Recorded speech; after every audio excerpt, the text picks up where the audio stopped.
There we go. I don't have to go elsewhere. We're now recording. Okay, so as I was saying, one of the things that I have noticed that I didn't learn when I was on the floor trading at the P Coast. Where the heck did my TC 2000 go? 1 second, share. This is annoying.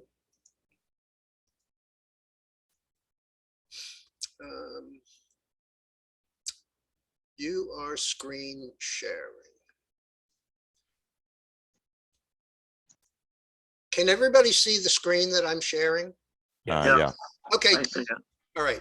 So all of that said about the rallies in bear markets being so extreme and everything, as I said, I've really noticed something that I've noticed for the last couple of weeks, and it really only occurs on the last day. So in getting up and running towards that, I had decided that we had pulled back enough and gotten oversold enough. This is the daily on the S&P, and I'm blowing it up here so you can see how far under the line we've gotten. Now, when you look at it like this, you don't really see it. You don't really see, but you really have to look at it. So I noticed that. So on Thursday, when we had moved higher off the low, this is the hourly, we came down hard and we hit on the hourly, we hit the bottom Bollinger Band, and then we hit it again here yesterday morning. This is where I said yesterday morning, 10:54, this was at 11 o'clock. I said, the market feels higher to me. And so that's when I bought the expiring yesterday 380s with the S&P down around 376. The high of the day, by the way, was 380 earlier. So what I noticed is in looking at all the options, and this is going to take some work for you, but it's part of my SOP, part of the way that I do business is that I have the S&P on my screen and I put a couple of the options below it. And what I've found is when we were down at 376 towards the low, the options refused to get cheaper. I mean, absolutely steadfastly refused to go down. And so I thought, you know, that's kind of interesting. And I had seen it last week and I had seen it the week before. And so in looking at the chart, let's just take a look at what this actually looked like yesterday on the 15-minute. This is all after the close. Let me close that out. Regular hours. Okay, so here's where we are, 10:45. This is where I get long. And I get long because here at the low, these things are $6.20 out of the money with 3.5 hours to go. Okay. Now, you know, frankly, we all know what those options are worth. $7 out of the money with 4 hours to go, they're usually worthless. But why, after these things hit 8 cents and bounced up to 20 cents, would they absolutely refuse to pull back as we were making new lows on the day? And the only way that you can judge that is by having them on a watch list with the S&P, with the option, and taking the time to actually look at it. I mean, this was a monstrous trade for me. I paid 26 cents for them. I didn't buy a lot. I bought 5. I figured, 125, what the hell? At that time, my Ultra trade was $7 in my favor. 125, no big deal. But the fact that the options absolutely dead ass refused to go down, and then we went up and came back down, and here, when we're basically around 375 or so, the options had gone from 30 back to 27. I mean, you're talking about a $2 move in the S&P, and the options go down 4 cents or 5 cents.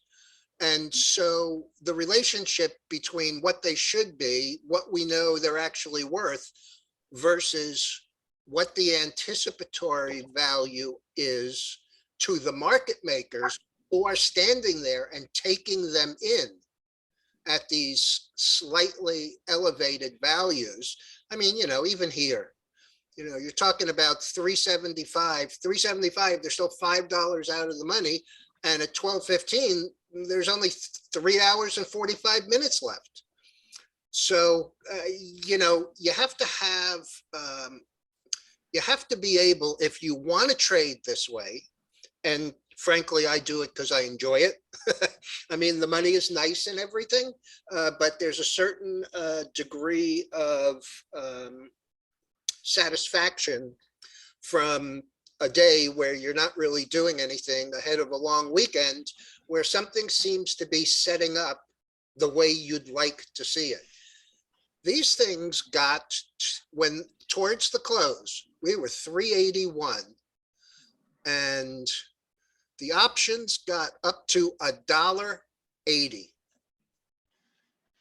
$1.80 from 26 cents on nothing more than, it looks like a bottom below the Bollinger Band, and they expire today. And I think I put all of the executions as I was doing them in the room. Let me just look at something here.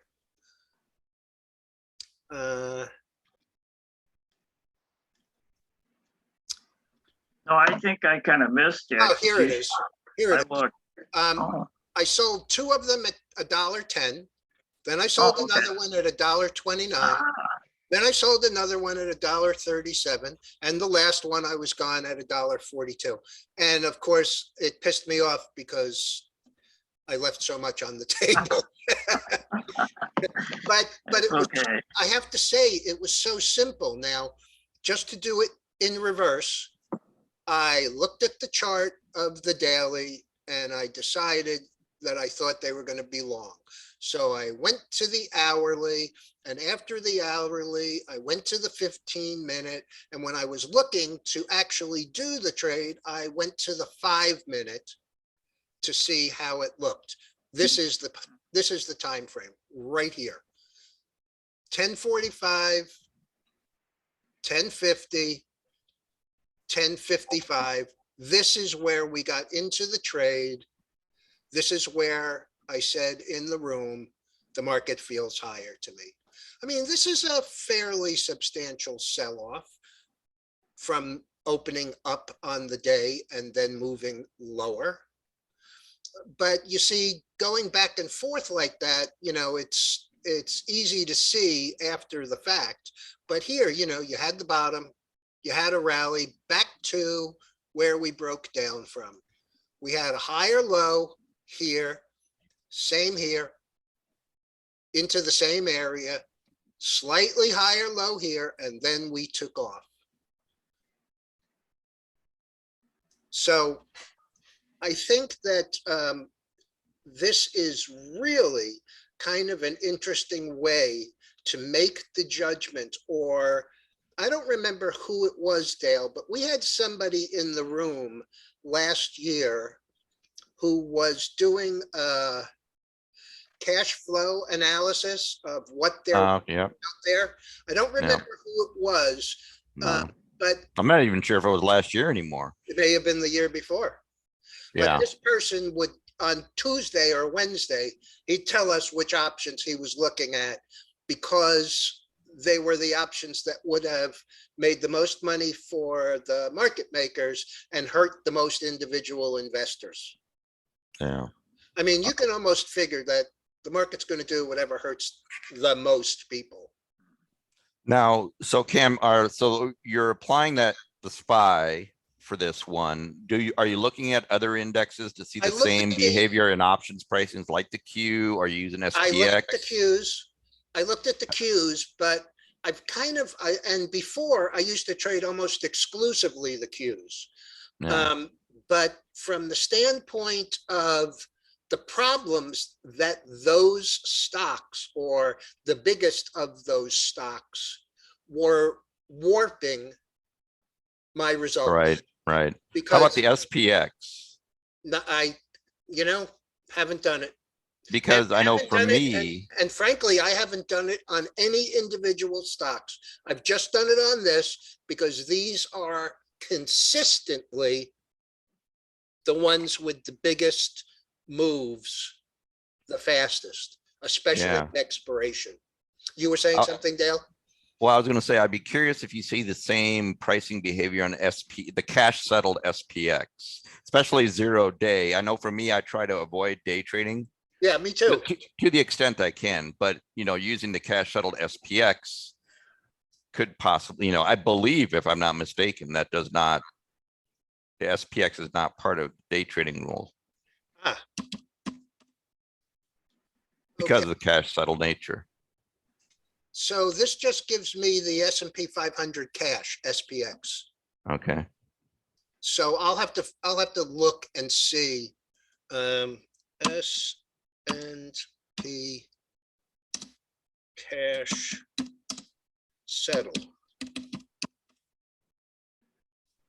No, that's the international small cap. Yeah. I will, you know what? I will put it on my screen right next to, Okay. what I was doing there for the S&P, and I will look at it coming into the end of next week because they're weeklies. Right, right. And so for me, I know not everybody has the luxury of hanging out in the room all day long, but for those people that can, I mean, the danger of that, especially in the day trade, is you might be in the room for the opening order, but you miss the closing order or something like that. So Yeah. that's completely understandable. You really have to be able to sit and watch. Yeah, but really, I know from my perspective, right now, finding a good trade is really hard to find right now. But if you're coming up with if you're identifying a system, a high probability system, or a system, I shouldn't say high probability, a system with an edge, like it looks like you are, even if it's possible to get an end of week trade in, that would be a great addition to a weekly trade when really there was nothing much else for me anyway, going on. So yeah. Yeah, and frankly, it's the same thing as, I know it's going to sound like a ridiculous comparison, but it's the same thing as going into a casino and being able to count cards. Mhm. It takes a lot of concentration. It takes a lot of work, and it generally works. The problem is that, most people, they go into a casino, you keep on making what you think is a percentage play. And, ultimately the house is going to win. I mean, Yeah. Well, let's say about it. In this situation, what it is you're not counting cards. You just find a dealer at a table that has a tell. Right. Or a tick. Right. I'm going to sit at this table because that dealer has a tell. Right. Yeah. Yeah. And so it's worked out really well. I mean, in the last couple of weeks, using just this, and I have to tell you, the way that I noticed it was getting stopped out of these trades at a loss because I thought they were breaking down. Yeah. And they refused to break down. And I couldn't go back into them because I didn't want to use up my day trades, because the last thing I want to be is a pattern day trader. Right. Well, you know what you identified there on the Bollinger Bands. I just looked on my chart, and at that same time, if we look at the probabilities, right, you identified something that provides an edge Right. by looking at the options pricing and also where you're at in the Bollinger Bands. At the same time, if I would have looked at my chart, I said, well, we're as extended from the lower edge of the expected move as we have been. Right. The probability is that the market makers are going to try and move it back to within either to or within the expected move. Right. So, these things combined gives us a pretty good probability. Yeah. And frankly, that's why this red line going through the on balance volume, this actually is wrong. This should be 75, not 55.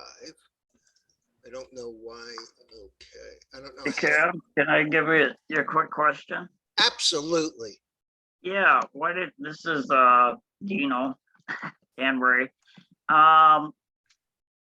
If you would have posted your buy, I joined you on Alta, Right. and I joined you on the side. So I know that most people probably can't join you, but I found that this day trading things that you've been doing and whatnot, the shorter term ones, have been working more effectively than anything else right now. In my Dan, I have a problem, and okay. no matter what it is that I try and do about it, I find great entry points, and I fairly consistently pick the moment of acceleration in one direction or the other. And then I'm not as good as on the sell side. I'm just. Oh, gotcha. Well, I've been trying to exit pretty quickly with even 50% to 100% profit. So I've really been watching that, not to. And frankly, those are great. Who doesn't want to get into a trade that lasts a couple of weeks? I'll give you a really great example. I placed a trade in CORN. Trading CORN. I was trading the corn. I really liked it. It was, let me just look at something here. Yeah, I remember corn. Right. That kind of burned us. Yeah, me too. I'm just. But that was a longer term one, wasn't Well, it? that's the point, because what happened in that trade, and let's see, stop share, share here. Okay, everybody see the corn chart? Yep. Okay, let me get rid of some of the excess stuff here. Study. Get rid of the Bollinger Bands. And this was where the corn chart traded. This is where we started. This is where I wanted to get long, and I don't remember where CORN was at that time, but I knew it was a buy. So I placed an order for everyone, and I missed it because I wait until, unless we're using a limit order, I generally wait until I know at the very least that the people who trade in the automated system from, gotcha. I can't remember what. Yeah. Global. Okay, Yeah. so I wait until I get an execution from Global, which tells me that it's okay. I'm not front running anybody. And so I put the order in here, and it was to buy CORN, whichever ones they were, at 80 cents. And I saw a couple of them trade, and I was really surprised that I didn't get executions. Yeah. And so because I didn't get executions, I didn't put them on the ledger. And so because I didn't put them on the ledger, I didn't follow it particularly closely. I mean, I knew what was going on in here.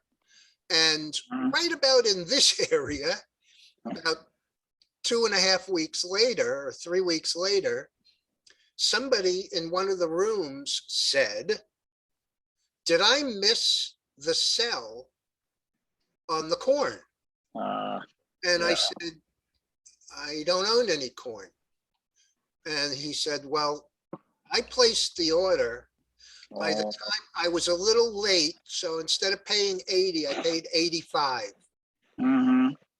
And I said, well, how many do you own and which ones are they? Because at that point, I didn't even remember. And he Mm. said to me, I understand that, yeah. I own 80 of them. Oh, my gosh. Okay. 80. Well, now, of course, at that point, I knew why nobody got executions, because this guy came in and took all of them that were on the book. Mhm. And at the Wonder. time, they were $3.20. And as soon as he sent me that, I said, sell 40% of them. Mm. And so he sold 40%. And of course, we continued higher. So Oh, it's yeah. that kind of trade that, we usually only see a couple of those a year. And when you're Mm. constantly hitting singles and doubles, you really hate being in the bottom of the ninth with the bases loaded and not being able to get that hit. And Mhm. so, while I understand getting in and getting out, Mm. Mm. it's kind of grueling. It takes a lot of energy, and it's somewhat, you know, frankly, not last week, but a couple of weeks ago, we took a 100% loss on some silver calls. Yeah, yeah. When I bought those silver calls, they were $1.10, and Mhm. we sold half at 220 a couple of days later, and then it Right.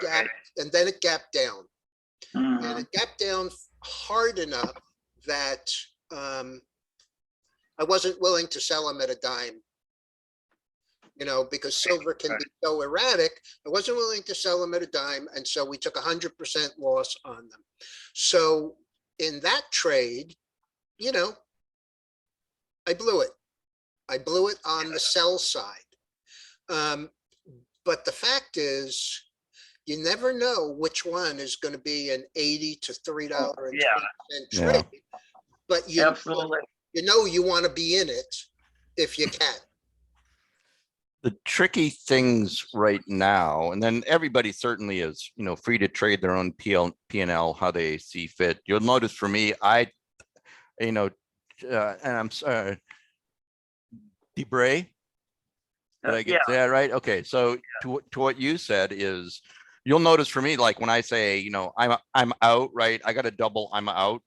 Right. Right now, normally I wouldn't do that. If I have a runner, if I have something I feel is a runner, I'll hold on to it. I mean, I haven't seen a 5x or a 4x in a while now. kidding. But at the same time, with the elevated VIX, VIX is so non-trending and remains elevated. It's just such a big risk to say I'm at a double. I'm going to hold it for a triple. That it always feels worse to give profits back than it Mm. does to say, hey, I Mm. left some on the table. Feels a lot worse to give it all back. Yeah. So Yeah. I will say, hey, I got a double on that. I'm out. If it runs, great. But Mm. again, with the VIX being elevated and really non-trending intra week, it's all over the place. And then the other thing Mm. too is the IV that we have, or that we've seen, this elevated IV. It's just such a risk to hold it. So yeah, I mean, Yeah, it's there's really a only scalper's market. now for me, there's only one thing that I like better than making a bunch of money, and that is when I sell those S&Ps at $1.42 and they go back to 88 cents before Yeah. the Right, holidays. right. Oh, yeah, see, that was it. I got it. I timed it, right? I'm a genius. I Yeah, timed right, it and I exactly. got it. Yeah, So let Yeah, there's me, guys, nothing like hey, leaving it guys. on the table. yeah. Hey. So let me address Go ahead, Dale. Larry's question. Yes, but Yeah. can we talk about where we find this IV, where we find these expected Oh, moves, sure. where we find these things? Yeah. Larry's question here. Yeah, got it. absolutely. So Larry, to your question, Larry's question is, it's in chat for everybody to see, is I'd like to understand, why do the market makers want to move the market from a plus or negative 2 standard deviation back to the mean? I'm assuming you mean back to the expected move. Yeah, exactly. Okay, all right. So when we look at, and I don't post it always, like I went through it, the chart, all the indexes this morning, got the IV and the EMs for this next week. Remember, we got a short week, so they do contract a bit, but the option that what we're paying for as options traders is volatility. That's really what I always say. We're really trading volatility, not price. Right. Right, because the options price that we pay is based on the IV, the volatility, or the implied volatility of an option. So when you think of those expected moves and that range that the market makers, that's really, and the IV, that's what they're basing their options pricing on. So when you get 2 standard deviations, it's really, they undercharged for the implied volatility.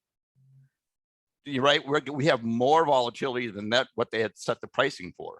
Larry, are you asking where you find the IV information?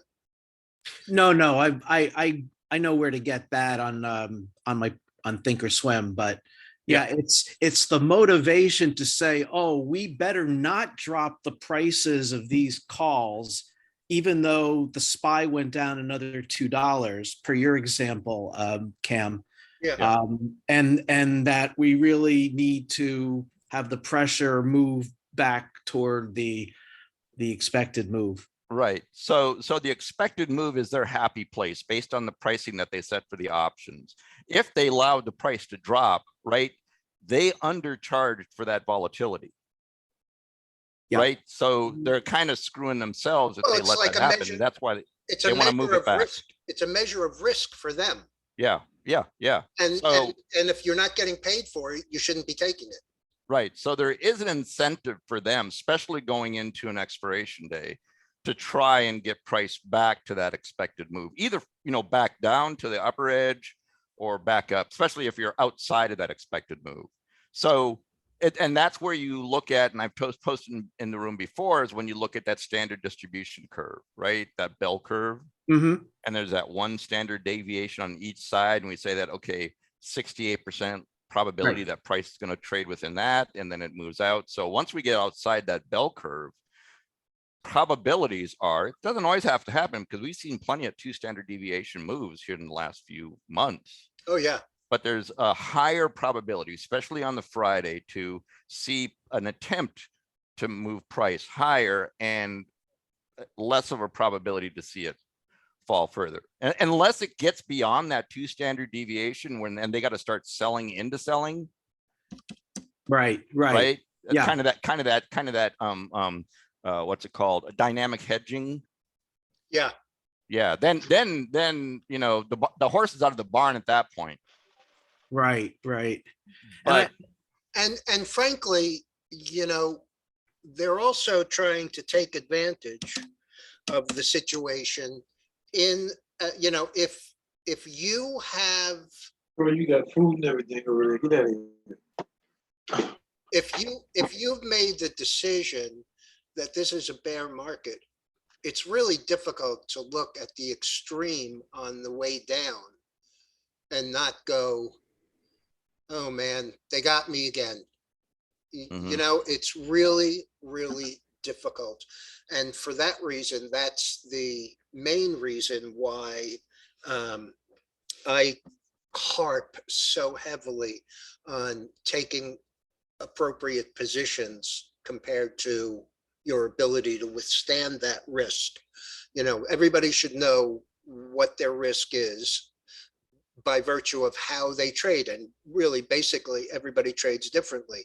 I know that there are a lot of people who wouldn't have had the attitude that I had yesterday of looking at it and saying, and I kind of trade on a cash flow basis.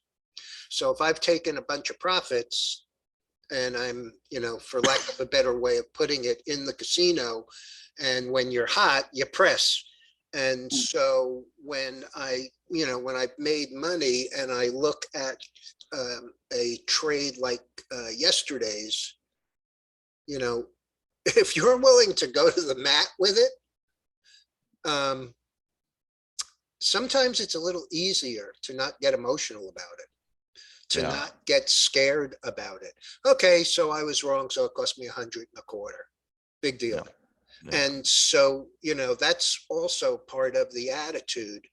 I also want to mention one thing that I have noticed recently, and that is, when I do my closing comment, most days I will discuss all the changes on the 5 major things that I follow.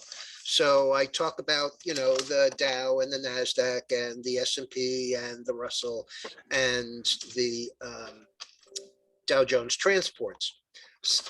There's a lot of time that I don't talk about the VIX, but I've also noticed, and I've also said in the daily note that goes out to subscribers, I've also said a couple of times lately, gee, this is really unusual. The market was down and so was the VIX, or the market was up and the VIX was up $1.50 instead of down $1.50. And it's those kind of exceptions to the norm that sometimes should signal which way you ought to be leaning on a short-term basis. It's like, the AAII numbers are a great contrary indicator. And if you go to the AAII website, you'll see what the explanation is. And the explanation is these are members of AAII, and they all get a vote between Friday and Wednesday of where they think the market is going to be in 6 months.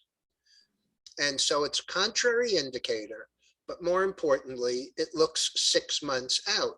Well, I use them all the time as immediate, because you have to think about the market, and the market is a discounting mechanism, and it's kind of reading, it's trying to give you a hint where things are going to be, coincidentally, in 6 months. And so a lot of times, like my bent for last week, with the exception of the Ulta trade, was the market is going up. Why is the market going up? Well, the market's going up because 4 times as many people are bearish as they are bullish. And as I've written 100 times, and probably will 100 times more, everybody is never right. And so when you get a number on the bulls, like this week, it's 22.8 and it was up 4.6%. The actual average is 38 point something. So when you see it at half of what it normally is, that should give you an alert. When you look and you see, and there are 3 numbers. There's bullish, bearish, and the one that I refer to as I don't have a clue, which they label as neutral. When you have numbers that are consistently in one direction or the other in a contrary indicator, you really have to sit up and take notice. The bull number has been remarkably low, or as they put it on their site, uncharacteristically low for the last 32 weeks. And it's been as it relates to the bears, it has been a multiple or a fraction of the bears for 21 of the last 25 weeks. So what does that mean? Well, it's simple. To me, it means that sometime in the near future, and the near future could be Thursday, or the near future could be 3 weeks from Thursday, this market is going to be under-owned. When there are consistently dramatically more bears than bulls, that's what you get. And most of you are not old enough to know this, but I am. And that is, there was a statistic that was published in the Wall Street Journal every Friday. It may still be, but I don't read the paper like I used to. It was called the Odd Lot Shorts. And the Odd Lot Shorts were pretty consistently wrong. They kind of make fun of that. Oh yeah, they're an odd lotter, and they're, of course, during that period of time, we didn't have options. I mean, this is going back to when I was in high school and in college. So 1967, 68, 69, options didn't even start till 1973 or 74. And then they were like the redheaded stepsister for 2 years, and you could not make money in options any other way than by writing them, because nobody had an idea of what they were worth, and they overvalued all of them. But the fact of the matter is, every once in a while, even the Odd Lot Shorts were right, and people would joke about that. But when you work with this AAII, and I'm telling you, if you don't look at it, you ought to. And it doesn't even matter whether you believe in the theory behind it. The fact is, there are a lot of people who do. And so if you're not looking at it, you're giving yourself one less tool to work with in making your decisions.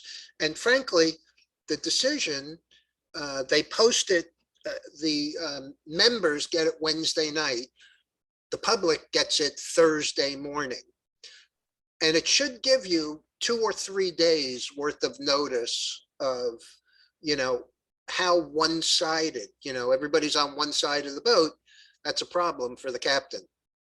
So what do you see for this week? Or so this is, you get it on Thursday. Right. This week, it's 22.8 bulls, which is still remarkably low and barely a shade above. I think the number, well, I don't have to think about it. I have it right here. The number is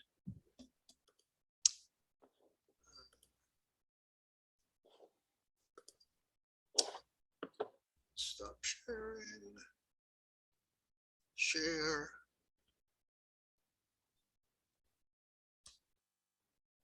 And is Okay, here I the number representative is. of managed money, Oh no, family these are office size, or is it? AAII is the American Association of Individual Investors. All right, yeah. Okay, so here's the bull number. This is on page 4 every week in the letter for the prior week's action.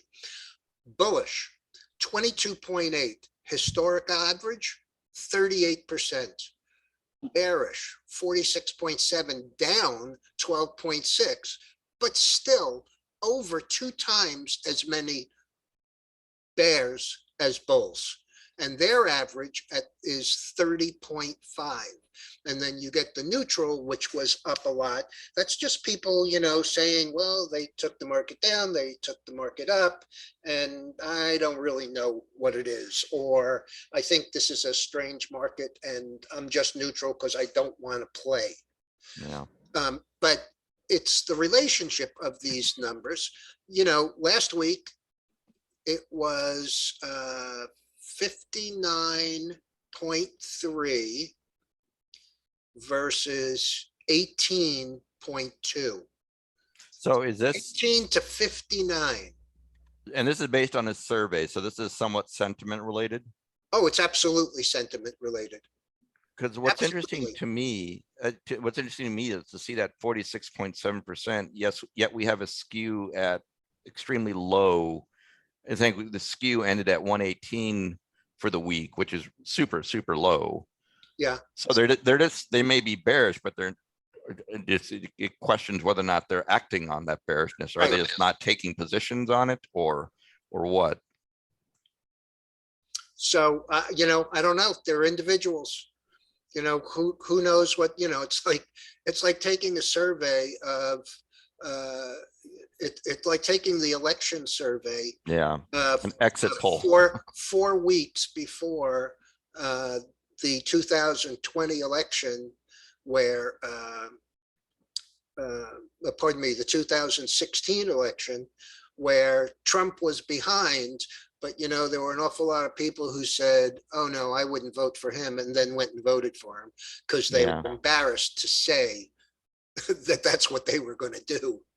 Because right now Some of these things get skewed one way or the other. But when you see something like this consistently, I mean, it was 3-1 last week. It's still over 2-1 this week. That's a lot of bears, yeah, you know, I mean, and frankly, they could be right. They were right on Thursday. yeah, because where I struggle right now is to see, and you just get the general sense of the sentiment, right? The bearishness, and of course, all the talking heads on And TV. it's relative to itself. Yeah, but then at the same time, I know that even though I'm bearish and I tend to trade to the downside more than the upside now, still I look at a skew at 118. I said, this is where shorts can get run over, because I mean, the skew would say that really nobody's buying puts. They're not buying they're not hedging. So Right. therefore you get that bear market rally, like you had mentioned in the beginning, that just is kind of like, this is insane. And at the same time, based on what I'm charting on the fibs, is we get these mean reversions, but the amplitude is getting smaller and Yeah. smaller and smaller. And that's what I was trying to show on this SPY.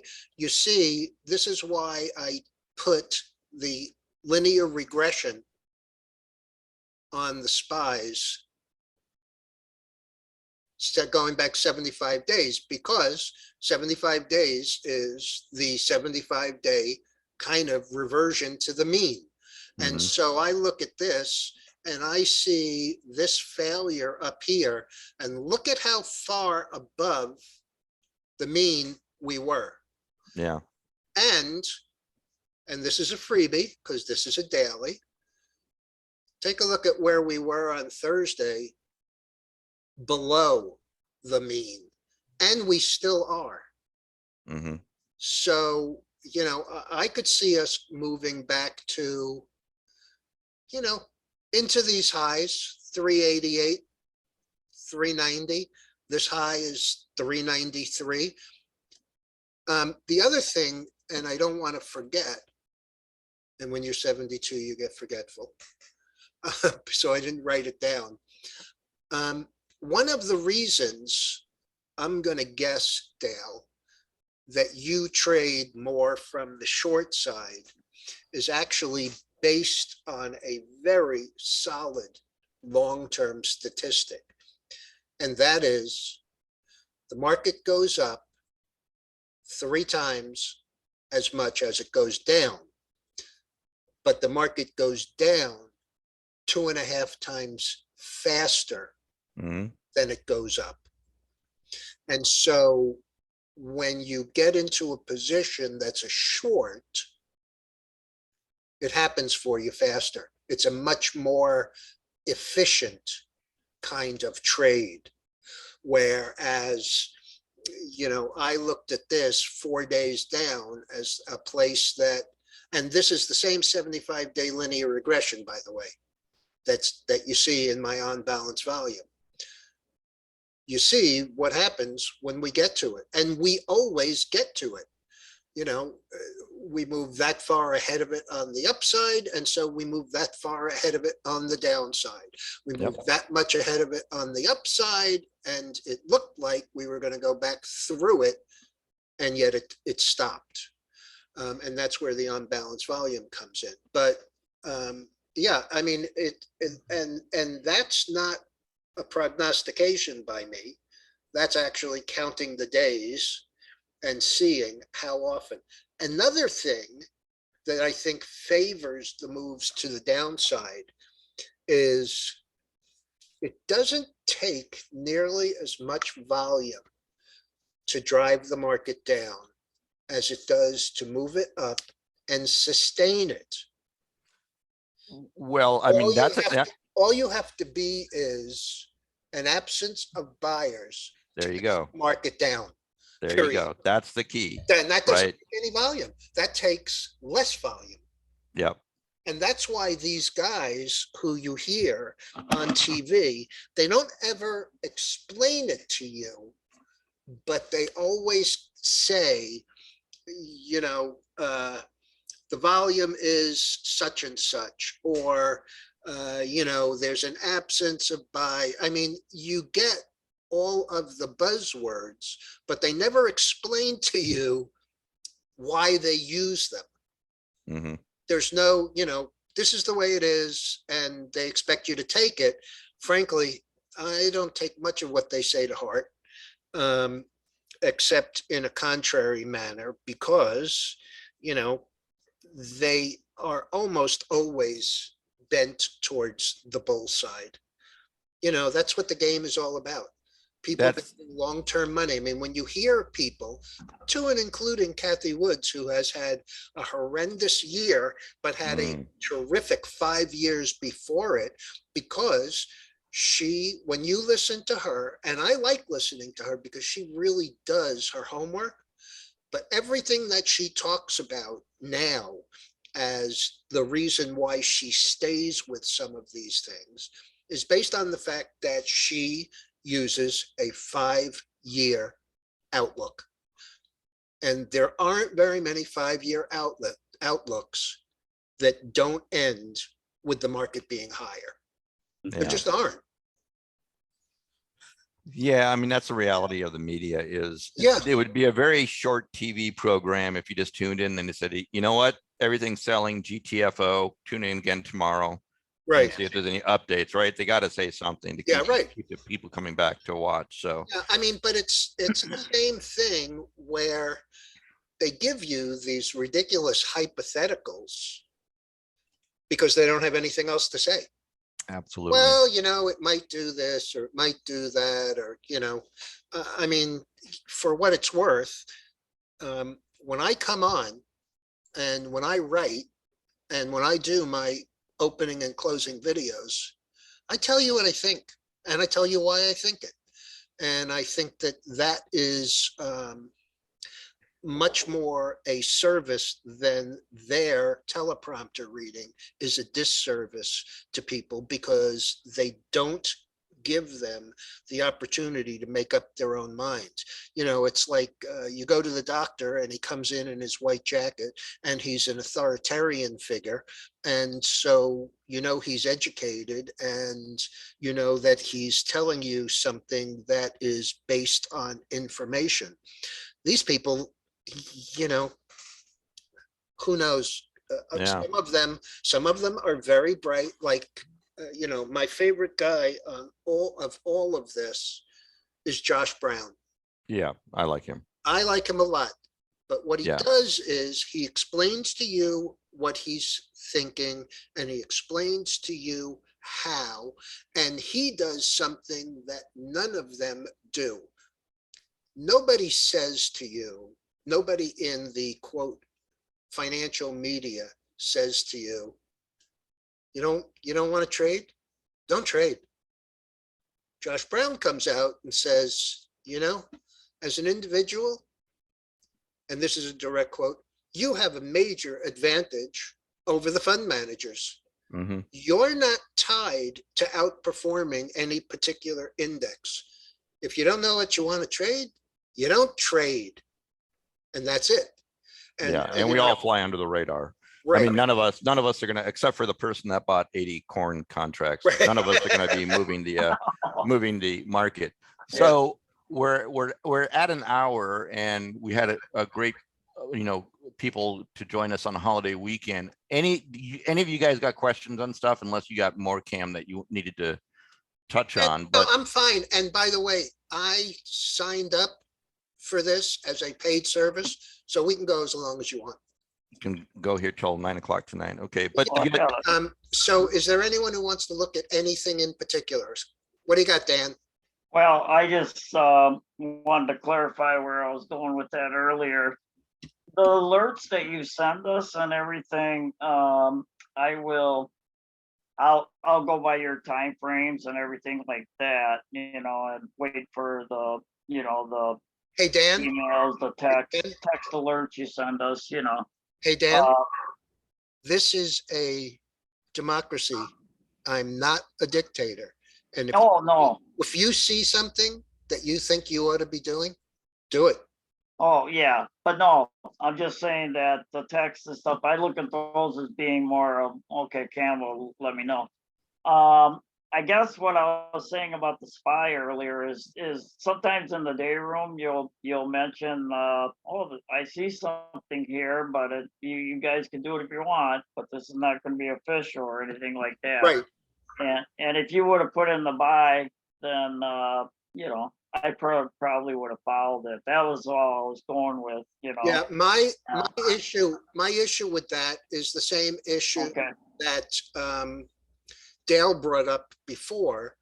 oh, okay. Is a lot of these trades, unless Mhm. you're sitting in front of the screen, Yeah, you don't have a shot at keeping that trade and doing what's right mhm. for it if you're not going to be on it. And that's really the crux of why Okay. I say it that way. Okay. Well, I'm retired, so it's easier for me to say that. I'm Right. looking at the screen a little closer, but for other people, yeah, and it's got to be something you're comfortable with doing in the boardroom, Yeah, and frankly, you can always question me on it. Yeah, I mean, I'm on it all day. yeah, I I probably have a will. little notification bell that if I'm looking at something Yeah. else and you ask me I'll a just question, text you like I normally happy do. to I answer got it. you. yeah.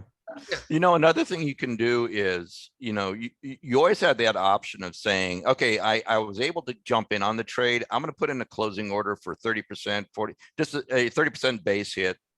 And that way, if you get it and you're out, I mean, you got to be willing to accept the fact that I agree with myself that I'm willing to accept a 30% base hit or a 20% base hit or something like that. I'm not going to get mad at myself for a closing when I could have gotten 200%. But Yeah. that's our own demons. I got you, Dale. And that's what I was saying earlier about I will limit myself on how much I'm gonna make, on it. If it's something I can't sit there and wait for Yeah. it like spy, I would have probably just put, a certain percentage, just like Dale said. And that's the only time I do that is on these daily things and whatnot. So Yeah. I'll probably shoot you a text next time you mention something like Absolutely. that. And I'm happy to answer it. By the way, Yeah, you always do. our biggest trade on right now is the Disney, and I think it's acting really well. But if you followed what we've done in it, you should only have one or a couple of them left, Mhm. because I think, let me just look at it. That was a good win. We Yeah, I had, like that. we sold some at Mhm. 221 last week, and then we sold some at 221 this week and 299 this week. So as much as I like it, and I added mine back in without Mhm. really putting it out there, at 82 cents, Wow. I'm really looking at that. I'm also looking at the AGQ, which Okay, some people followed me in on yesterday morning. But that's the silver one. I'm in that one. yeah, if we get through Thursday's close. I mean, we bought the 24s, right? Mhm. Okay, so we bought the 24s and we bought them when it was somewhere around 22 3/4 or so, and they closed Okay. 23.50. If we go through this, I'm gonna say that that the silver looks like it may have bottomed in here, the same way that I Mm. think that the gold did. One second. Okay. Share screen. Okay, so let's just look at this. And this is really helpful to me to have Dennis on my side here, because he tells me, you know, what his numbers are. Yeah, I like this bar chart you're using here. Okay, use that. and so, and by the way, this service, which is barchart.com, this is a free service. Oh, yeah, you don't have to, you don't have to can pay do a for it. membership, you don't have to. Right. I spend $40 a year Yeah. on it in order to not get the ads that pop up every time you're Oh, looking at something. gotcha. But, Mhm. but, you know, look at this area here. I mean, you don't have to be a genius to see this, you know, and I was disappointed that we closed down that much. I mean, gold was down 1.5% last week. Silver was down 7%. And I think part of that is because silver is a little bit more industrial. But the gold, you know, Dennis has been on this every single time at 1780 and has made, I mean, he went in it here and sold out on the reversal this day and made, Oh, boy. you know, and made $60 a contract times 100 ounces of silver. And even though we broke the line here, we did come down to that number and we closed $20 higher. When I look at the silver, which I really like a lot better, Mhm. and in fact, I did go to my guy today and bought another 30 ounces. I mean, I'm expecting this, you know, we get back into this area of 21, 21 and a half. Let me just see. This was Thursday's high was 22. On the AGQ, Thursday's high was 25 and a half. Those would make that worth probably close to $3. $1.50 in the money in something that has 2 weeks to go and is leveraged 2 to 1. The AGQ is the levered silver. The SLV is the unlevered silver. Gotcha. But, you know, so that's kind of the reason that I went there. And if we spend some time down here, we are in fact oversold. Not by much, certainly not as much as we were overbought all through here. But if I will turn that into a trade, and some people will do a little bit better than the others. Right, right. You know, but that, you know, Good. happens sometimes, you know. Yeah. You want to look at Ulta, by the way? As long as, I have a request, if I may. yeah, Yeah, it's Larry. Hey, Larry. thanks for doing this. Really appreciate it.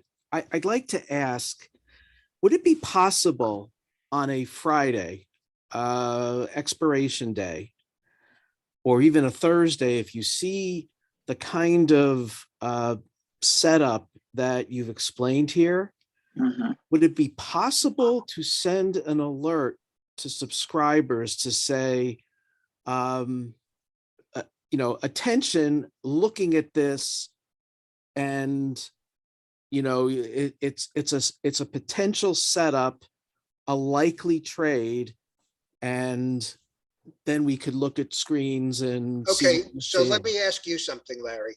Yeah. And this is probably the most pertinent question about why I would or would not do that. Okay. How would you feel if I did that and then I put the trade that I made into the ledger?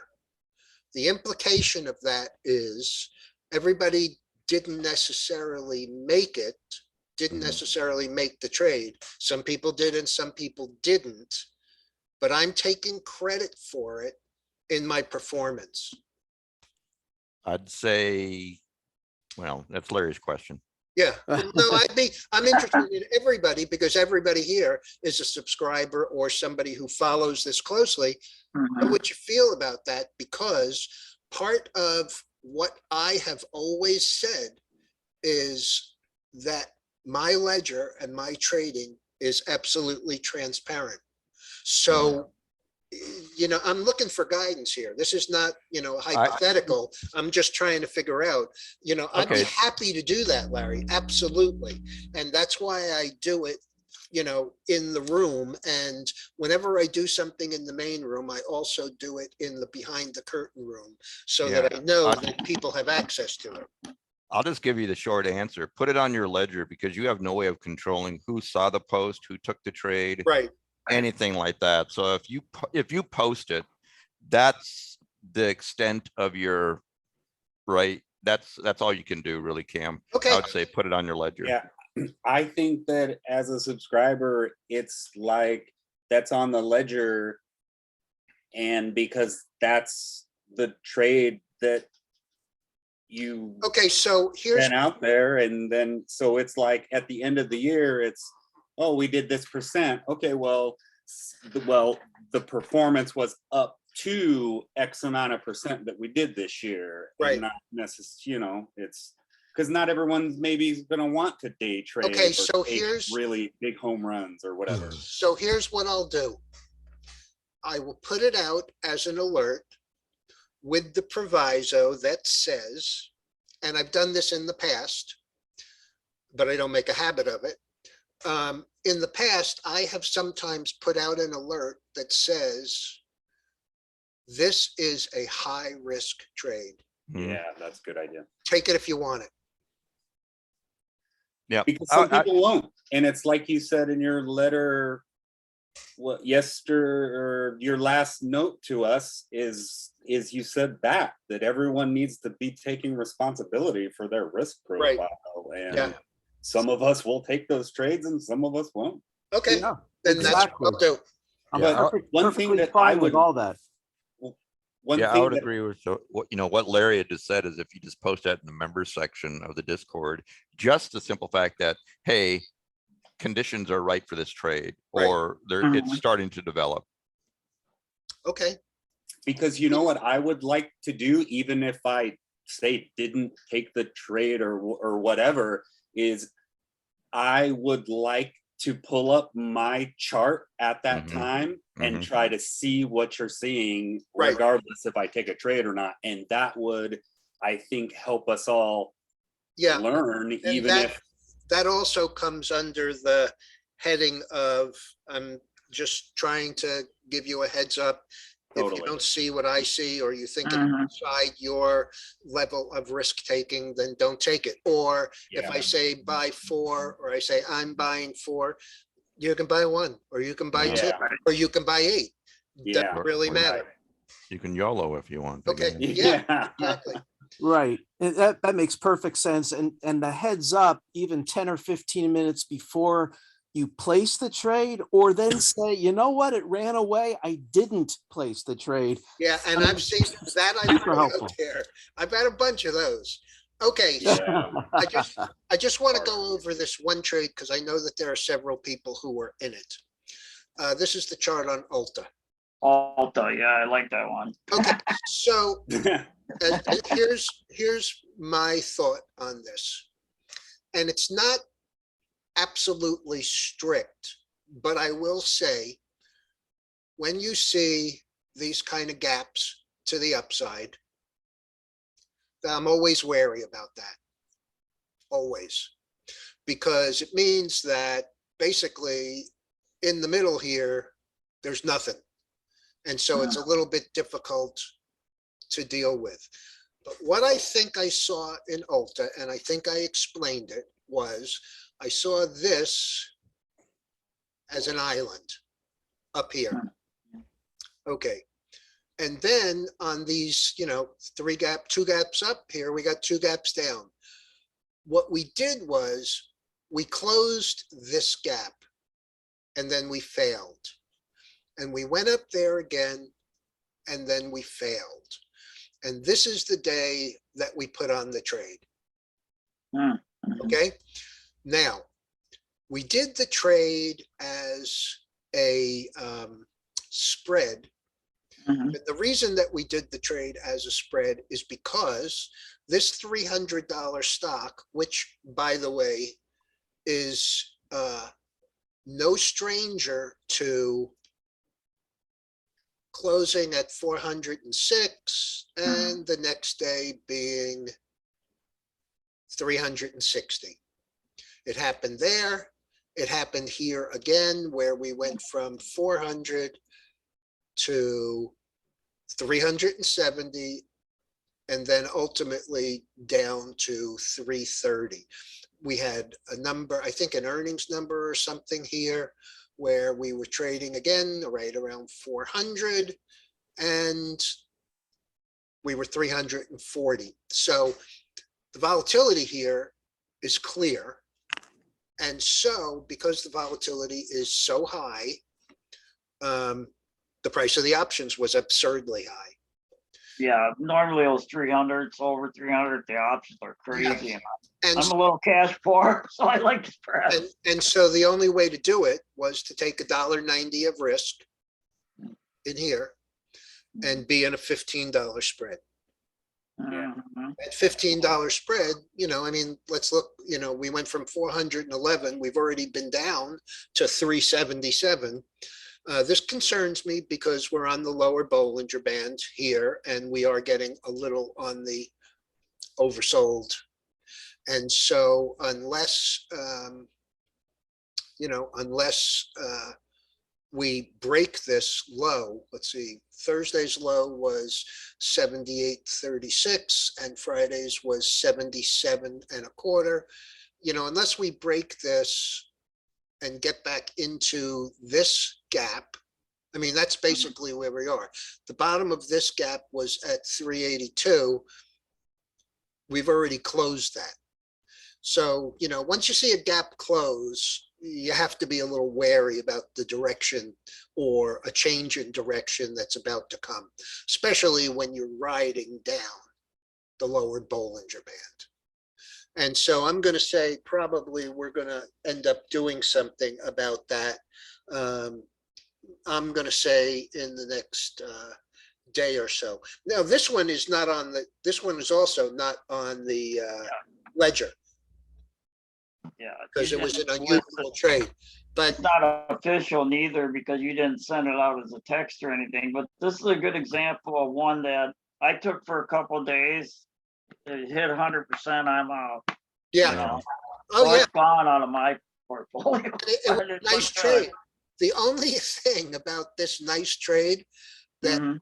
completely slipped by me because my normal spreads are $5, Yeah, I remember. sometimes $10. So when I saw this down here and saw that the spread was $4.40, you know, I was thinking, okay, well, you know, all well and good. It's a little over 100%, but in point of fact, it's a $15 spread. Yeah, with yeah, a- you got a great deal on that with one. it with $1.90 a risk. And That was you know, it, yeah. if it were to really break down, it would be a problem. Now, another thing that I use, just so that everybody knows, is, where are they? What is the spread on that one that you guys took? $1.90, No, I mean, what are your strikes? 380 to 365. Okay. And I don't know why this is not showing up here. Let me just make sure. Huh. Let me see, whiteboard. There we go. Point and figure. Everybody see it? Yep. Mhm. Oh, yeah. Okay, so this is where, this is where it double topped out. Wow. Just for anybody who doesn't know what this is about, point and figure is X's for upward movement, zeros for downward movement, Oh, and you need 3 to change direction. oh, The lines that are drawn are 45 degrees. Sometimes they matter, sometimes they don't. It's kind of indiscriminate. I think it's more important that we broke below this than it is that we're here near this line. Because if you look at the lines, violated there, mhm. and then violated severely to the downside. So I'm going to say that those are not necessarily important, but this is probably one of the best support and resistance systems because it does not take time into consideration. It only takes price. So this chart that you're looking at here, I don't know why it's not showing me the time frame here, but 6, 4, 3, 2. This is basically a year-to-date chart, essentially. And I can change that to weekly and update it. Okay, so this is from 2020, the bottom in 2020 through 2023. To me, this is on a weekly basis. To me, this could go to 364 easily. Mhm. And it looks a little bit more. Now, the uptrend line here at 45 degrees doesn't come in until 284. That's why I say I don't really use those, but I do use it to show me that we topped out and we broke to the downside and we ran back up and could not even make a double top, came down, came back up and could not even get back towards the highs, and we broke to the downside. So that's the rationale behind the Ulta trade, and that's why we're in it. Quick Yeah. question. Yeah. Does the gap matter from 356 to 364 or so around May 27th? Well, let's pull that back up. May 25th, May 26th. Yeah, I see that one. May 25th, 26th. Yes, because you get into an exhaustion when you gap because you don't create support with the buyers on the way up. There's nothing between here, the close at 377. There's nothing between 377 and the next day's open at 417. I mean, that's a big area to have a no man's land where there was literally zero volume that took place there. So And the previous gap? this one, Yeah. little one, yeah, this one from 52 or 53 up to the open here at 65. Yeah, but see, this was a gap that was based on a couple of other things, or at least my interpretation would be, look at how oversold we were getting in that area. We made it up here, we couldn't break to the upside, and we basically went from 400 in 5 days. We got down to 330, and look at how far below the mean the unbalanced volume is. It's Right. the same about, and this is why I use it, and this is how I compare it. It was the same as when it was overbought and it topped out. So on the lower Bollinger Band, very oversold, stretched as far as anything that you see on this entire chart as, away from the mean. Yes, this didn't surprise me. The first one doesn't surprise me because I think about it as a breakaway gap off a very oversold situation. They may have had news there. I honestly don't remember. Well, let me see. They report on 8/24. That means they reported on 5/24. So I'm going to guess this was earnings based. This Yeah. break to the upside. Actually, after the market on the 26th. So it was actually the gap was the Yeah, the big second gap gap. was, yeah, after reporting Yeah, good earnings. Right. And so, look at what we did here. We went from this far above, below, to that far above in 2 days. Mhm. But as you can see, there wasn't a lot of support for it no, as it works lower.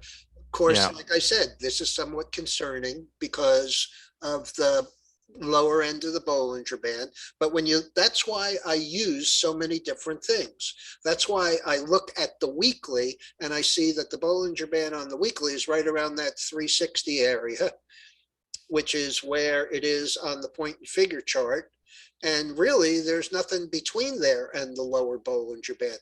But you have to be aware and look here at, we are basically as oversold right here on a weekly basis as we were here before that rip to the upside, which was the news. The Mhm. news is kind of a strange thing. You can think about it, but I wrote a piece a couple of months ago about the difference between a reason and an excuse. Right, right. Right. This is the reason for me. This is the reason why we turned back up. We were on the lower Bollinger Band. We were stretched to the downside and we were very oversold. The excuse for it was that the company came out with earnings that night and that's where it went. yeah. The additional elements, I'm looking at my chart right now on that. So that earnings gap. Yeah. So just so you know, that earnings gap nailed right. It went right back to year-to-date VWAP. I mean, it nailed it. Yeah. On I'm the surprised. bar, then it gapped above VWAP and faded back to VWAP. Now Friday, you're back below VWAP, year-to-date VWAP. So it's having a hard time maintaining price above that year-to-date VWAP. So It's funny when we get into this kind of market where, and I have to give you an incredible amount of kudos to help. no, I couldn't figure out how you were going to be right on this one.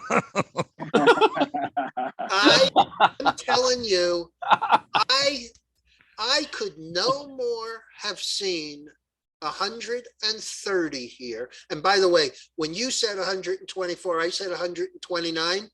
You saw what the Mhm. low was, right? Mhm. 129. But I I'm telling you, still see 120. I still Yeah. see 120. I could not figure out when this was 150 and holding up better than everything, how you could possibly see this down at 130. I just couldn't see it. There's another one that I used to watch all the time, IBM, and I'd see it, Yeah. I'd see it up here and looking great and, a little overbought and everything, but, and I'd look at something else and I'd get a measurement for, a move from 140 to 120. And I wouldn't be able to figure out what it was. And finally, after seeing it happen so many times, I just decided, okay, if the chart says it's going there, it's probably going there. Yeah. I don't really need And- to know the why of it, but I'm telling you, and it's one, and the reason that I mention it is because Ulta is a big name in this market, and frankly, it hasn't gotten hurt. Yeah. You look at the other ones in their industry. This one's practically dead. This one is dead. And Revlon. Yeah. Well, and I they've keep had. on trying to warn people about it. This company is worthless. Yeah. And this one, Sally Health, all of these have gotten hurt. Yeah, I Ulta think has not. right now, I mean, and because it sounds to me, pardon me, I didn't join you on the Alta. So you got to put spread on that one, it sounds like. Yes. Okay, so I'm looking right now. To me, it looks like it's heading back to the -3 ATR. So I would have it down. I would feel comfortable down to 361. Yeah. Back to the -3 ATR. I don't have an algo buy level. Yeah. In other words, I don't expect algos to step in on this one based on those calculations until 344. So you're not going to run into any algo buying. You know, Dennis has this comment that he makes to me all the time, and it's absolutely perfectly apropos here. It isn't over until they come for the generals. And that was my theory on Apple, Cam. Right. And I'm looking at this and I'm saying, you know, this was a general and they haven't come for it. Yeah. The difficulty I run into is just like I couldn't short that damn mouse in the last 3 years to save my life, but no, exclude this year. But Right. it's trying to short. The realization is that even though the technicals look right, and the technicals looked right to me on Apple, it is such an emotional trade for people that if it's down, they'll buy it. And I think there's still dip buyers that are willing to exist and let me in tell you, Apple.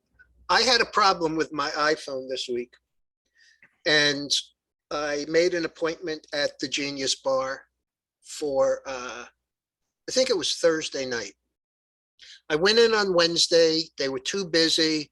I would have had to have waited a half hour. I said, okay, I'll make an appointment for tomorrow. And I went at 4:30. When I left the Apple store on Thursday at 5 o'clock, I called a good friend of mine who is he's a serious investor. He's a fund manager and an analyst at what used to be Merrill Lynch Asset Management. And I talk to him all the time. And I said to him, Dan, I just left the Apple store. And I got to tell you, it's hard to walk out of that place when you walk in with a problem and they clean it up completely. And you have questions that you ask them about other things relative to the phone. Like I have a problem. I have a lot of videos that I've taken of the TV when I've seen something that I wanted to capture. And you can't do it because once you get the file, you can use it on your phone, but you can't send it anywhere because it's too big. You can't email it. You can't anything with it. But the fact is, I sat there and I talked to this guy for a half hour and he cleared up 100% of the problem I walked in with and gave me all of these other hints about these other things I was thinking about. And I walked out of there, and you can't walk out of there as a customer and not appreciate how great the company is, the product is, and what their customer service is like in this day and age where every time you try and call Comcast and get to a person. They have a circular system that, unless you answer all of their questions and each one brings out another one, you can't get a person. They walk into Apple and they do everything that you need them to do, and they do it with a smile, and you walk out of there. And so, you get those people who are, I love the product, so I love the stock. Yeah. I love the Tesla, but Carter Worth was on Wednesday or Thursday night with two charts. One was Alibaba, which I won't trade, but he really likes to the upside. And the other was Tesla, which he hates. I mean, he showed a chart that's, I have to agree with him. The stock looks like 450. Now, I'm probably not going to pay it. I'm not going to play it probably, but it's just difficult to separate the company from its stock when you have such a massive piece of the public being so excited about how good the product is. Yeah, that's got into a conversation with one of the talking heads on Twitter about that. And I'm not going to get into my personal beliefs on Tesla. I think it's an okay short back to under 500 right now. I mean, the debate was, and where I come down into it is that Tesla no longer enjoys having the market to itself anymore. Right. And now it does have to compete with other brands that are out there. So I don't know. I still don't like a 93 PE. I don't Yeah, understand that. no, I get that. But the other thing with the Apples, and I hear what you're saying as far as quality of service, and somebody had mentioned in the room, I think it was yesterday, about like I don't factor fundamentals. The fundamentals will inform maybe my bias, but my trade is based on the technicals. Right. But so when I look at that and I said, you know what, with the dollar doing what it is, I'm not so sure about the multinationals, and especially looking at Apple's revenue, 30% is North America. It is a multinational. So when I see the yen at, what is the yen at? 0.0 what? I mean, Yeah, it's the yen is or something. Yeah, the yen is 100. imploding. So, what's the revenue coming out of that? And I think if I'm not mistaken, Apple's did a price increase in Japan here. But anyway, so I look at those things and I said, well, they're going to have to suffer earnings with that strong dollar as a multinational. So that to me is a contributor of why I would want to short the Apple. But again, it's one of those things that people that love Apple, like my nephews, Right. they own Apples. So if it's down, they're going to buy it. So that's really put a kink in my shorts. I'm not in it right now. I said, Right. that's it. I'm out for now.